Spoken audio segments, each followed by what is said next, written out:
Nah ini saya rasakan seperti ini. Kami beberapa waktu lalu kami mendirikan koperasi dengan model syariah di Umrah. Jadi salah satu bentuk kita adalah ketika anggota pinjam, kita tidak membebankan bunga atau apalah pokoknya. Jadi kalau pinjam 1 juta, ya 1 juta lah yang harus mereka bayar. Ya jujur aja saya tertarik sekali kan yang waktu Rasulullah sampai seperti itu, sampai ekonomi Yahudi sampai tergerus gitu kan, itu kan berarti punya nilai-nilai luar biasa gitu. Apakah ada cara bagi mahasiswa atau pelajar agar mereka bisa investasi syariah? Saya lihat sekarang banyak aplikasi atau startup yang menyediakan tempat bagi mahasiswa atau pelajar untuk investasi dengan sangat mudah, bahkan dengan modal yang sangat kecil. Tapi mereka tidak berlabelkan syariah. Saya takut nantinya saya salah kaprah dan takut riba. Oh iya, ini bapak-bapak kan ada tuh kayak di Instagram segala macam. Wah ini saya cuan gini. Ada 100.000 tiba-tiba jadi 1 juta. Ternyata judi. Ya, ada yang misalnya kerjanya cuman meramal naik apa turun harga sesuatu gitu. Kalau pencet naik tiba-tiba turun rugi. Kalau pencet naik tiba-tiba beneran naik dapat uang. Itu kan judi sebenarnya. Gak usah diikut.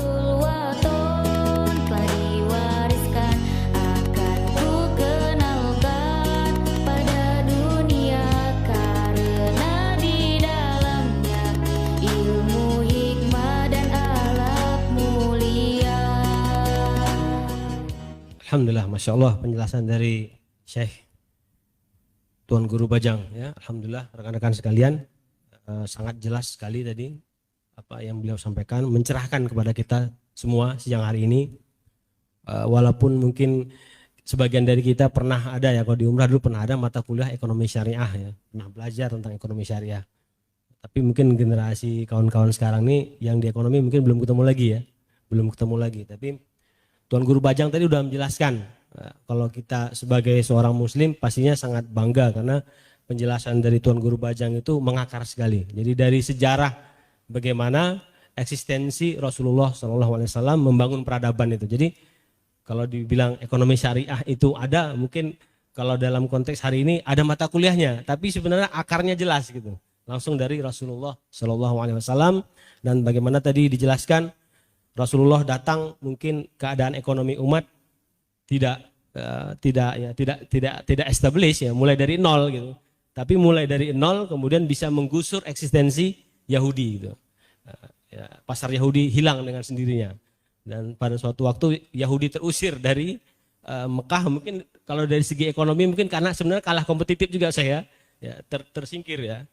Selain mereka memang melanggar perjanjian dengan umat muslim.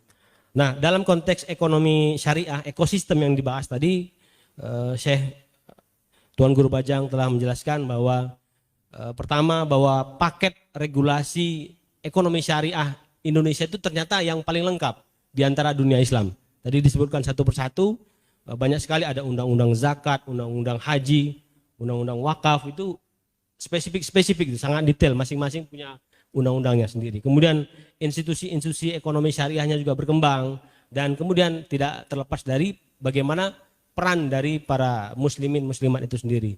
Jadi ada 3 unsur gitu, kalau tadi dalam konteks ekosistem ya, sistem dan ekologi gitu, sistem dan lingkungan ekonomi syariah itu ada 3 gitu.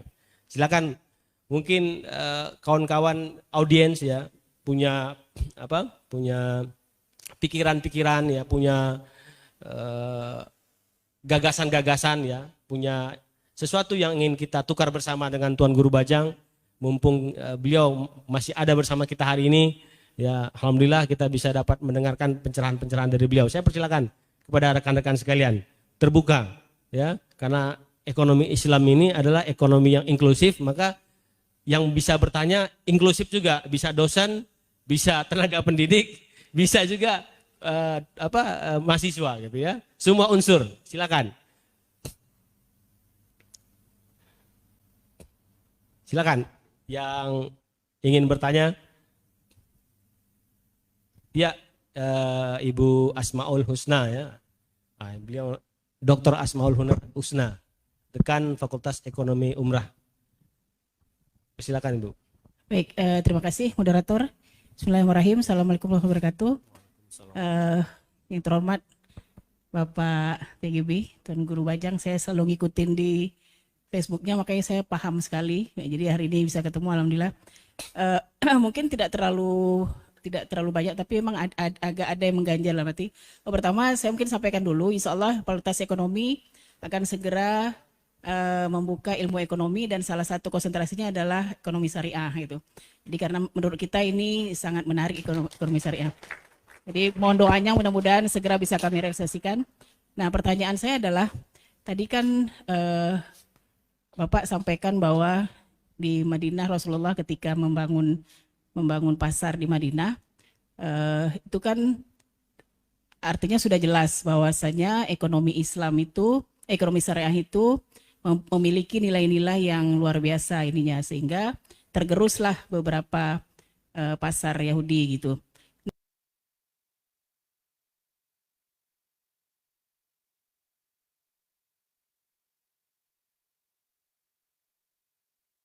Nah ini saya rasakan seperti ini. Kami beberapa waktu lalu kami mendirikan koperasi dengan model syariah di Umrah.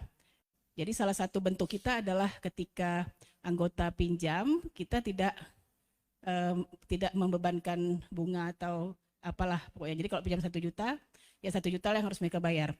Hanya saja pertama kami kewalahan ketika kami harus memodali ini, itu pertama. Kedua, ketika misalkan anggota yang pinjam itu terlambat membayar, karena kan kalau koperasi kan ini adalah modalnya anggota, sehingga tidak mengatakan ini, maksud saya itu berat sekali untuk untuk menjalankan syariah agar kita ekonomi itu bisa bergerak gitu.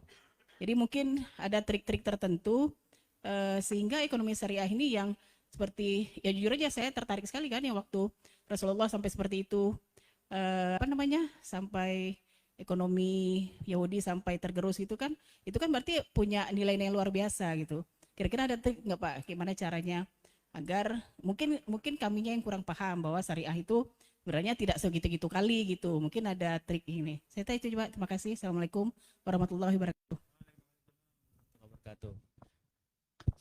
Tuan Guru mau langsung merespon? Terima kasih Bu Dr. Asmaul Husna. Jadi Al-Qardul Hasan itu sebenarnya kan bagian kecil dari ekonomi syariah. Dan itu bagian yang memang tidak boleh ada eksploitasi. Karena konsep meminjam itu dalam istilah kita kan Al-Qardul Hasan. Ya. Hasan itu artinya pinjaman yang baik. Nah itu memang untuk orang-orang yang membutuhkan. Ya, orang-orang yang kesulitan. Tapi itu sebenarnya bagian kecil ya. Karena kalau kita lihat pasar yang dibangun oleh Rasul, itu lebih kepada aktivitas produktif. Jadi upaya misalnya ya, membangun kapasitas ekonomi dengan mudorobah, dengan murabahah. Ya, jadi aktivitas-aktivitas yang memang bisa menciptakan nilai tambah. Dan itu yang didahulukan oleh Rasul Shallallahu Alaihi Wasallam. Kalau urusan pribadi pinjam meminjam sebenarnya, ya, itu lebih diserahkan kepada al-wazi'ud dini gitu. Ini sekarang saudaramu yang perlu. Siapa tahu kamu bulan depan kamu yang kayak begini gitu. Jadi sekarang kamu bisa bantulah. Jadi lebih kepada dorongan yang dibangun itu kesadaran moral. Dorongan untuk bisa membantu karena itu bagian dari kita. Dan apa yang menimpa dia saat ini bisa jadi menimpa kita. Sehingga ketika kita tertimpa, kita juga berharap ada yang mau bantu kita. Kira-kira gitu Bu. Untuk terkait dengan pinjam meminjam ya untuk individu. Karena itu kalau dalam ekonomi atau pasar Madinah yang saya baca, itu ya memang lebih banyak kepada proses-proses produktif ya. Jadi ada orang yang memang punya keahlian tapi tidak punya modal. Lalu dia musyarakah misalnya. Lalu dia bekerja sama ya dengan pengaturan yang diatur bersama. Ya, tanpa yang punya modal itu misalnya mendiktekan harus kayak begini-begini, tapi berdasarkan kesepakatan, keadilan. Jadi lebih kepada memang aktivitas yang produktif, yang menciptakan nilai tambah dan berdampak sosial gitu. Itu yang membuat kemudian pasar Madinah itu besar dan pasar ribawi ya, yang memang sangat eksploitatif yang dibangun oleh Yahudi itu akhirnya ditinggalkan orang gitu.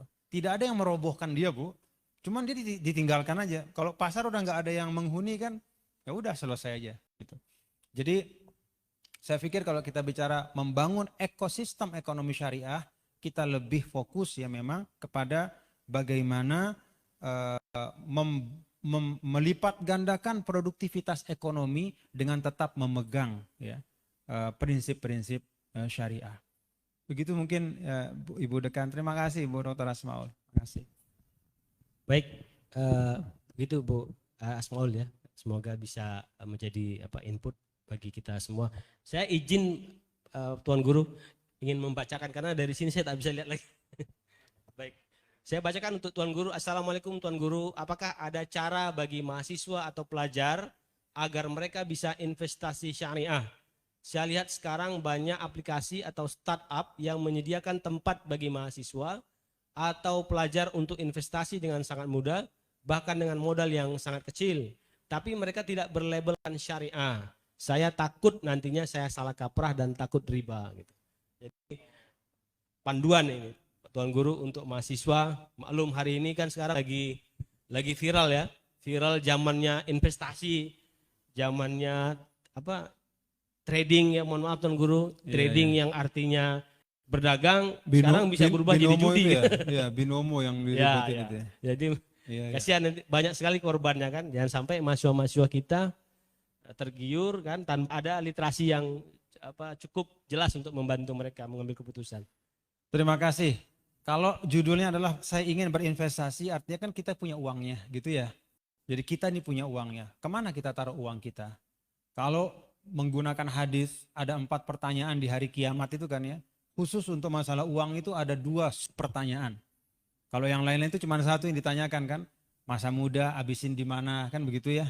Kemudian apalagi tuh ilmu dipakai buat apa gitu. Tapi kalau harta ada 2 pertanyaan. Dapat dari mana dan dipakai untuk apa. Itu mengilustrasikan betapa pentingnya berekonomi bagi seorang muslim. Jadi dimensinya itu tidak hanya dimensi profan atau duniawi, tapi juga bisa membangun pertanggungjawaban nanti. Ya. Artinya kalau kita bertanggung jawab hari ini, itu berbanding lurus dengan nanti bonus yang kita dapat di akhirat, kira-kira kayak gitulah. Tapi kalau kita melakukannya dengan serampangan, maka itu juga potensial memperberat urusan kita, kira-kira begitu. Nah, kalau bicara tentang menginvestasikan uang, ya, hal terpenting kita sudah punya. Apa itu? Ya kita sudah punya modalnya. Tinggal bagaimana. Nah, saya mengajak ya Ananda tadi untuk mari kita literasi diri kita. Kita edukasi diri kita. Dan prinsip Islam itu sederhana dalam mengedukasi diri itu. Fas'alu ahla zikri, tanya yang punya otoritas. Tanya mereka yang punya kompetensi. Jadi bukan influencer nggak jelas di medsos misalnya. Oh iya, ini bapak-bapak kan ada tuh kayak di Instagram segala macam. Oh ini saya cuan gini. Ada 100.000 tiba-tiba jadi 1 juta. Ternyata judi. Ya, ada yang misalnya kerjanya cuman meramal naik apa turun harga sesuatu gitu. Kalau pencet naik tiba-tiba turun rugi. Kalau pencet naik tiba-tiba beneran naik dapat uang. Itu kan judi sebenarnya. Gak usah diikuti. Jadi kita memang perlu dan itu memang kewajiban kita karena uang itu amanah. Maka kita harus edukasi. Itu butuh waktu, iya. Seminggu enggak apa-apa. Yang penting apa? Ketika kita investasi, kita sudah ada kejelasan di situ. Dan dalam konteks ekosistem ekonomi syariah, bahkan kalau kita bicara pasar saham hari ini, itu ada Islamic Index di bursa saham itu. Artinya apa? Ada saham-saham yang memang sudah diklasifikasikan segala hal terkait aktivitas ekonominya itu mutawafiqah ma'asyariah. Artinya dia tidak menjual belikan barang-barang yang diharamkan, kemudian tidak ada proses-proses yang dilarang oleh Islam, sehingga dia kemudian masuk dalam indeks syariah. Seakan dipilih di indeks syariah itu. Dan perusahaannya bagus-bagus gitu. Daripada kemudian misalnya ya menaruh uang kita di di investasi nggak jelas. Atau kalau mau lebih mudah, taruh uangnya misalnya di bank syariah yang menggunakan prinsip mudharabah misalnya. Ada bagi hasil di situ. Gitu. Kalau misalnya mau mau misalnya atau merasa sudah cukup, tidak mau dapat bagi hasil, ya silahkan diwadiahkan, ya dititip saja. Ya, seperti kita menitip uang gitu. Jadi tanpa ada imbal hasil dari proses produktif ya dari mudhorib itu. Jadi akadnya akad wadiah. Artinya apa? Ya ingin saya katakan instrumen investasi syar'i yang legitimate dan kredibel itu sudah banyak di sekitar kita. Perlu literasi iya. Siapa yang meliterasi kita? Bisa orang lain yang ahli, bisa juga diri kita. Dan kalau mahasiswa, saya yakin sudah lebih dari mampu untuk mengedukasi diri. Makasih. Wallahu a'lam bishawab. Insyaallah. Jelas sekali ya. Adik-adik mahasiswa yang lagi waktu berkholwat dengan gadgetnya sangat tinggi mungkin ya. Itu kan kalau lihat time speed ya. Wah, itu banyak itu kan, apalagi sekarang lagi tren istilah crazy rich gitu kan. Yang dari trading gitu ya. Yang dia rich, yang ikut jadi crazy gitu. Jadi kan sebenarnya crazy rich itu kan ya yang ikut dia jadi crazy, yang dianya tetap rich gitu. Jadi hati-hati ya adik-adik mahasiswa, rekan-rekan sekalian. Tadi pencerahan dari Tuan Guru sangat jelas ya, supaya tidak ada pengkaburan. Kalau mau menanam saham atau memproduktifkan uang atau asetnya dalam bentuk saham syariah, memang ada ya, yaitu Islamic Index tadi, yaitu seperti Bursa Efek Indonesia tapi yang versi syariahnya. Jadi berbeda dia, memang ada pemisahan. Kita bisa tahu bisnisnya apa seperti yang disampaikan oleh dokter tadi, tidak meragukan dari segi syar'i. Mungkin demikian. Ada lagi satu pertanyaan sebelum kita. Terakhir. Oh ada, silakan. Cek. Ya, terima kasih kepada moderator. Assalamualaikum warahmatullahi wabarakatuh. Waalaikumsalam warahmatullahi wabarakatuh. Perkenalkan, nama saya Dirlinia Siregar dari Genbi Umrah. Mohon maaf Tuan Guru, pertanyaan saya.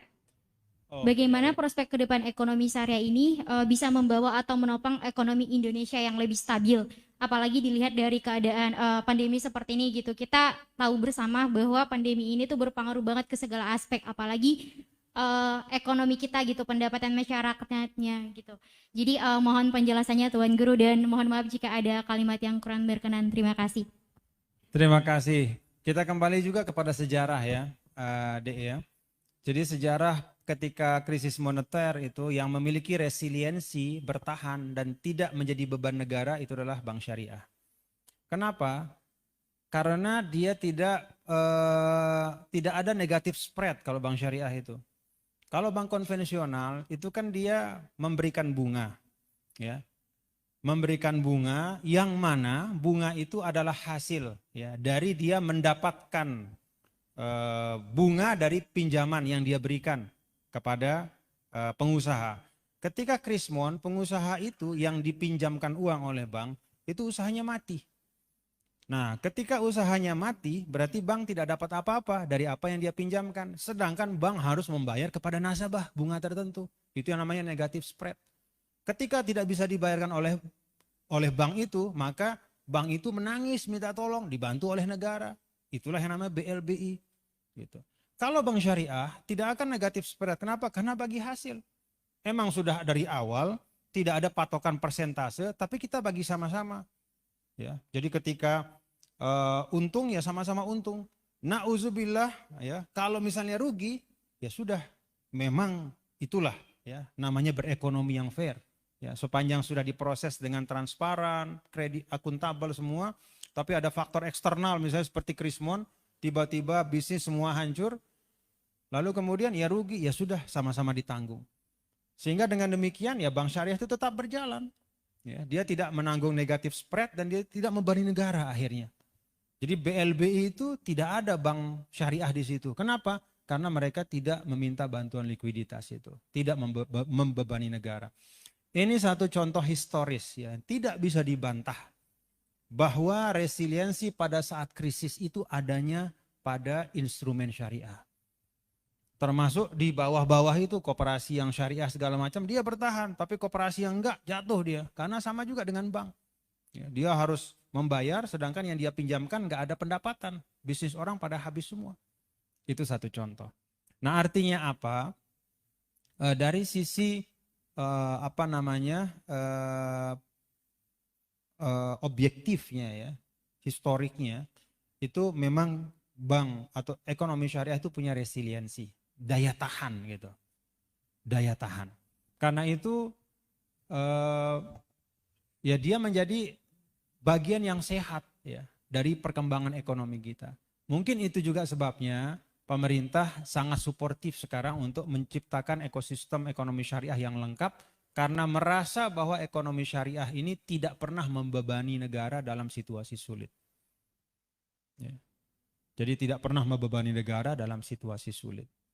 Nah, kalau ditanya prospeknya, menurut saya sangat besar, tapi sekali lagi pertanyaannya bukan lagi teoritis ya, bagaimana prospeknya, bagaimana proyeksinya, tapi saat ini adalah pertanyaannya apa yang kita bisa kontribusikan untuk memperkuat ekosistem ekonomi syariah itu untuk masa depan kita bersama. Terakhir, saya ada satu hal ya yang menurut saya ini penting juga ketika bicara tentang ekonomi syariah. Apa sih ekonomi syariah? Saya singgung values. Sebenarnya umrah ya, umrah ini ya, ini dalam pandangan saya. Banyak ulama sekarang bicara tentang salah satu maqasid syariah itu adalah hifzul bi'ah, memelihara lingkungan.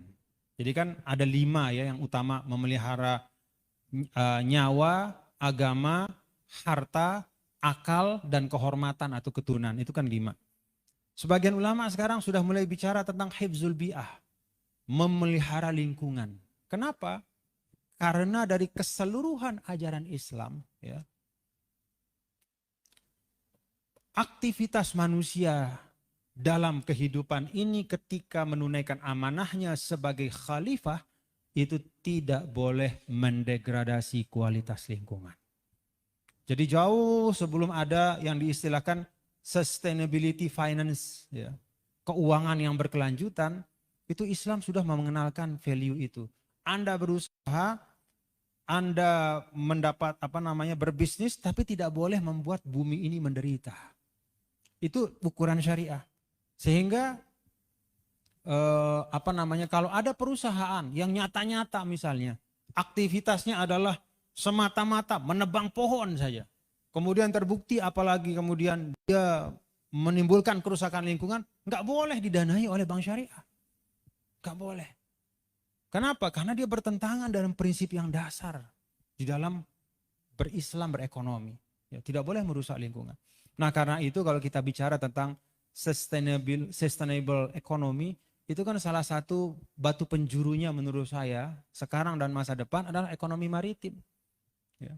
Nah, di sini menurut saya umrah ya bisa mengambil bagian dari tantangan ini.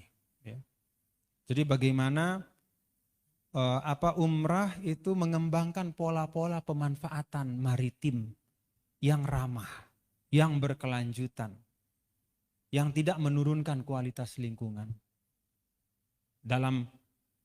Dengan kata lain sama dengan Islami. Jadi kalau kita bicara Islami itu bukan pakai peci, bukan pakai sarung, ya, tapi yaitu value itu.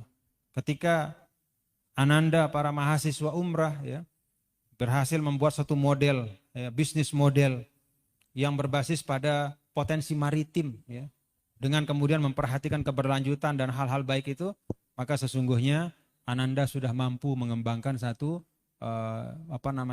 model berbisnis yang Islami.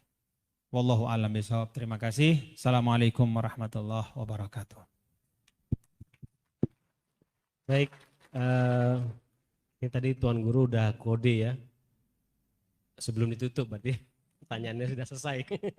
Karena waktu juga sudah menjelang asar. Alhamdulillahirabbil alamin, telah sampailah kita pada waktunya kita sudahi, dan kita sangat bersyukur ya dapat pencerahan dari Tuan Guru Bajang tentang ekosistem ekonomi syariah tadi, dan banyak sekali hal-hal yang dapat kita jadikan pointer-pointer konstruktif ya untuk pemahaman kita tentang ekonomi syariah. Tapi mungkin tidak cukup waktu untuk saya meng-highlight semua satu persatu. Tapi paling tidak tadi sudah digambarkan oleh Tuan Guru, dan mungkin kita juga ketahui bahwa Tuan Guru Bajang hari ini sebagai Wakil Komisaris Utama Bank Syariah Indonesia. Jadi ketika beliau menyampaikan Islamic values dalam konteks pendanaan kegiatan-kegiatan bisnis yang bernilai Islami, tentu kita berharap nanti model-model itu akan terlihat dari portofolio dan kinerja bisnis Bank Syariah Indonesia, sehingga bisa menjadi pembeda dari bagaimana pasar Madinah meraih competitiveness-nya itu dengan membedakan dirinya dengan inherent heritage-nya dari segi Islam, sehingga pasar Yahudi dengan sendirinya tanpa perlu regulasi dia ditinggalkan gitu kan.